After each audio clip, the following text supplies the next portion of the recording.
Welcome back. Example 2. Write the equation of the function. So they're giving us the equation in factored form. What form is it in now? Well, it's in standard form.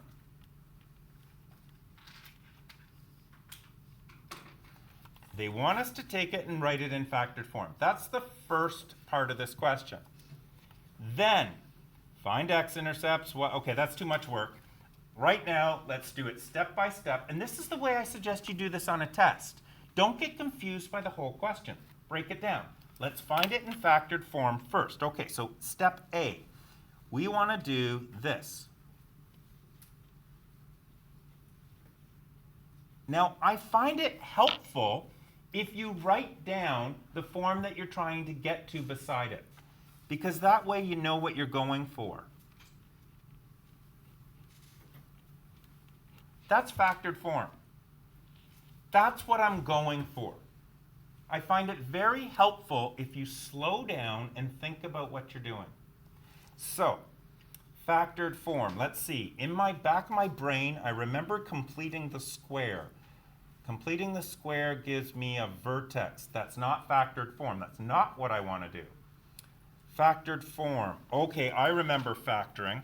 I want to break this up into two binomials multiplying by each other. So I need to look at this number. If this number is not a 1, I need to see if I can common factor. A 3, a 3, a 3. A 3 will go into all three terms. Even better, a negative can be taken out. So it's going to change the signs. So my first step is to do this. 8. So that was my first step, and that's common factoring. That's worth a mark.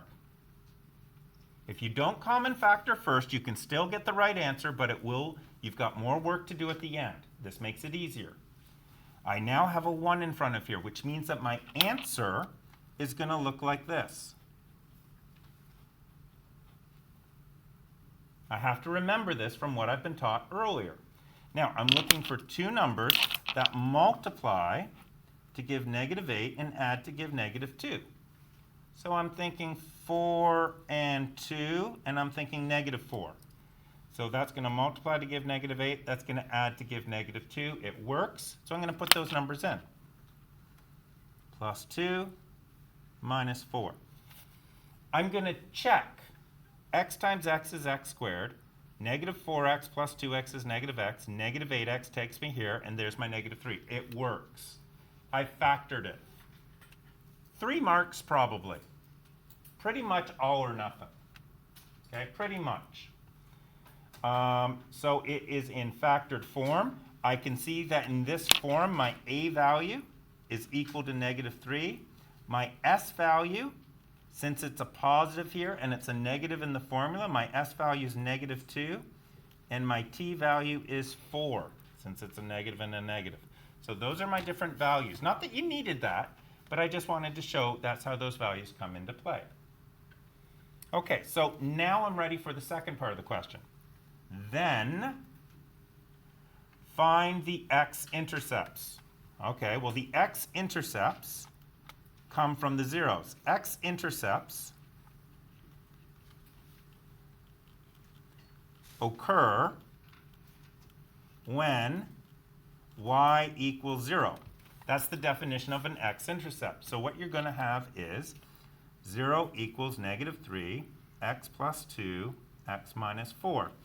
So the x-intercepts are whatever values of x that's going to make this right-hand side equal to 0. And it's going to be -2 and +4. If I put in -2, then this one goes to 0, which makes everything 0.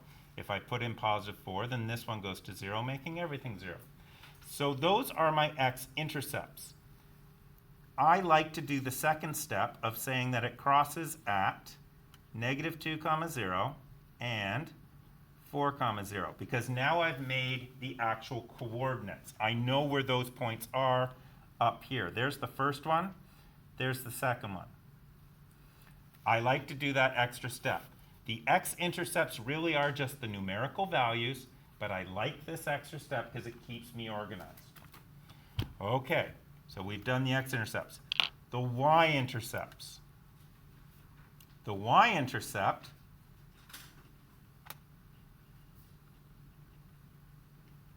occurs when x equals 0. So if you look at the original equation,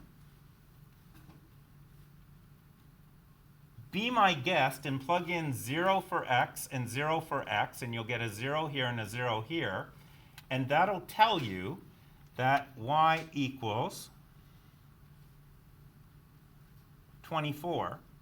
Or you could have just remembered that the y-intercept is always given by the b value in standard form. I don't care how you do it. Either case, not the b value, sorry, the c value. But in either case, that is your y-intercept, which means it's going to cross at 0, 24. And again, I like to do that because that tells me that I'm crossing here. And I'll zoom out so that we can see a bit more of the page.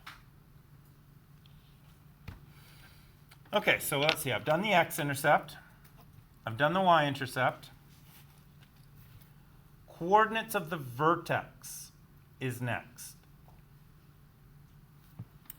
Couple of different ways to do this.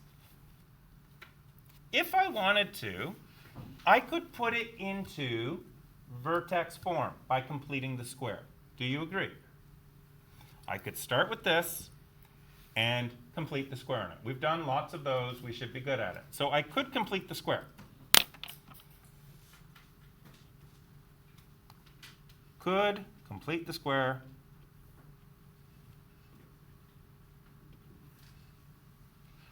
on y equals negative 3x squared plus 6x plus 24 and put in vertex form. Why don't I show you how to do that, just for fun? So it's going to be y equals negative 3x squared plus 6x plus 24. You're going to put brackets around those parts. I'll zoom in for you. I'm going to common factor out the negative 3.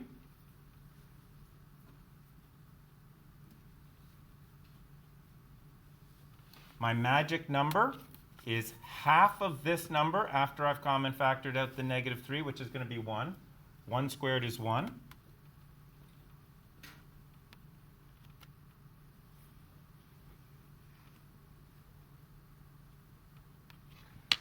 This negative 1 is like an annoying little baby brother or sister. You want to get rid of it. This is the part we want. So that little annoying negative 1 gets multiplied by negative 3 and comes out on the outside as plus 3.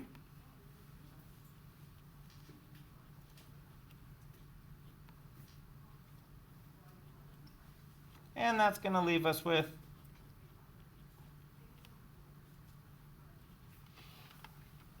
vertex form. Now I understand that we have a celebrity in our studio audience that has another method of doing it this way. I had the pleasure of Blair showing it to me yesterday, and that's perfectly fine as long as you always get it right, gentlemen. This is the standard way of doing it and making sure that it works. Your shortcut method, I'll give you full marks for, but make sure that it works. Okay?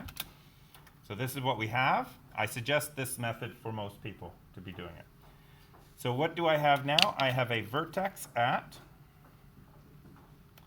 1, 27. What was another way I could have done this question? I could have taken my zeros, added them together, divided by 2, got the axis of symmetry, taken that value, plugged it into the original equation, and I would have had my y value. That would have been fine.